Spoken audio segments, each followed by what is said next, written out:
একটা দিন পার হচ্ছে আর বিশ্বকাপ আমাদের একেবারেই কাছে চলে আসছে। তবে বিশ্বকাপে একটা দলের মিডফিল্ডই সবচেয়ে গুরুত্বপূর্ণ ভূমিকা পালন করে। সেরকমেরই 5টা দলের মিডফিল্ড কতটা শক্তিশালী সেটা নিয়ে একটু আলোচনা করব।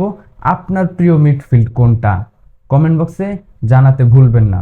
আসসালামু আলাইকুম, আশা করি যে যেখানে আছেন সুস্থ আছেন। একটা দলের খেলা কতটা সুন্দর হবে সেই জিনিসটা নির্ভর করে মধ্য মাঠের পারফরমেন্সের উপর। মাঝ মাঠের কন্ট্রোল যদি হাতে থাকে, পুরো ম্যাচ যেন সেই দলেরই হয়ে যায়। কেননা মাঝ মাঠে যদি কন্ট্রোলটা থাকে, ডিফেন্ডারের উপরেও অতটা চাপ পড়ে না, কিংবা অ্যাটাকিংয়েও অনেক বেশি সফলভাবে অ্যাটাক করা যায়। সেই জিনিসটার উপরে নির্ভর করে আমাদের সর্বশেষ লিস্টে 5 নম্বরে থাকবেন ফ্রান্সের মধ্যমাঠ। অ্যাঙ্গোলো কান্তে এবং তোকুমেনি এই দুইজনই হতে পারেন ফ্রান্সের দুইটা ভিত। কেননা যখন এমবাপ্পেদের মতো, ডেম্বেলের মতো অ্যাটাকার আপনার সামনের সারিতে থাকে, তখন মাঝ মাঠের ভিত গড়তে এই দুইজনকে অনেক বেশি দরকার। এবং ফ্রান্সের সম্ভবত এই বিশ্বকাপে এগিয়ে নিয়ে যাবে এই দুইজনই। চ্যাম্পিয়ন হওয়ার দৌড়ে যখন আপনার দল থাকবে, তখন মিডফিল্ডে আমাদের এরকমেরই একটা দ্বৈত জুটি দরকার পড়বে। এই লিস্টের চতুর্থ অবস্থানে রাখবো স্পেনের যে জুটি সেটাকেই। কেননা অভিজ্ঞতা এবং তারুণ্যের মিশেলে গড়া রদ্রি এবং পেদ্রির এই দুইজনের যেই জুটি, টিকিটাকা স্পেনের যেই পাস, এবং যখন ড্রিবলার লামিন ইয়ামাল এই দলে, তখন এরকমের একটা মিডফিল্ড স্পেনকে বিশ্বকাপ জয়ের দ্বার প্রান্তে নিয়ে যেতে পারে। ডিফেন্ডিং চ্যাম্পিয়ন আর্জেন্টিনা এই দলটার সাপোর্ট না করলেও মধ্য মাঠের প্রশংসা করতে ভুলবো না একবারও। কেননা এনজো ফার্নান্দেস এবং ম্যাক অ্যালিস্টার এই দুইজনের মিশেলে গড়া যেই আর্জেন্টিনার মধ্যমাঠ, সেটা মেসির অনুপস্থিতিতেও প্রতিপক্ষকে ভরকে দিতে পারে। কেননা এনজো ফার্নান্দেসের লম্বা লম্বা পাসে দুই ব্রাজিলিয়ান স্টার হয়ে উঠেছেন। জোয়াও পেদ্রো এবং এস্তেভা উইলিয়ান চেলসির এই দুইজন এনজো ফার্নান্দেসের পাসগুলো পেয়েই আরও বেশি আক্রমণাত্মক হয়ে ওঠে। অপরদিকে লিভারপুলের ম্যাক অ্যালিস্টার মেসির জায়গাটা খুব ভালোভাবেই পূরণ করতে পারবেন ভবিষ্যতে আর্জেন্টিনার হয়ে।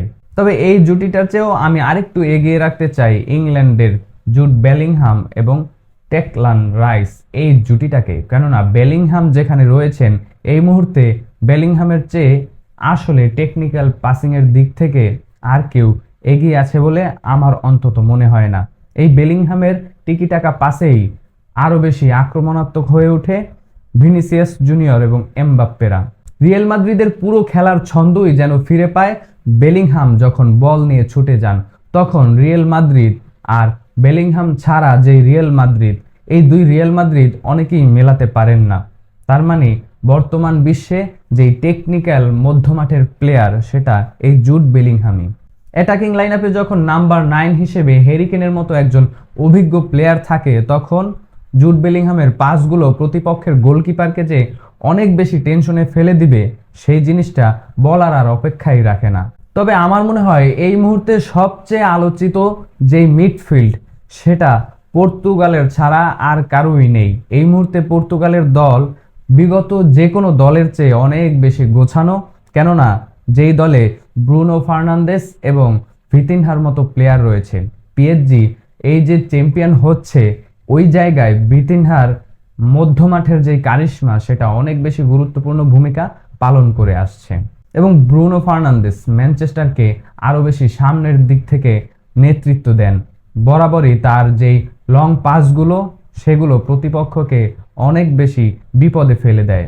ভিতিনহা যেভাবে মধ্যমাঠের কন্ট্রোলটা খুব দ্রুতই নিজের করে নিতে পারেন, অপরদিকে ব্রুনো ফার্নান্দেস যেভাবে নেতৃত্ব দিয়ে লং পাসগুলো দিয়ে নিজের দলের স্ট্রাইকারকে আরও বেশি কনফিডেন্স এনে দিতে পারেন, তখন পর্তুগালে তো রয়েছেনই ক্রিস্টিয়ানো রোনালদো, CR7 নিশ্চয়ই দারুণ দারুণ ফিনিশিং দিয়ে এই দলটাকে বিশ্বকাপের জয় করার যেই যাত্রা, সেখানে আরেকটু সামনের দিকে নিয়ে যাবে।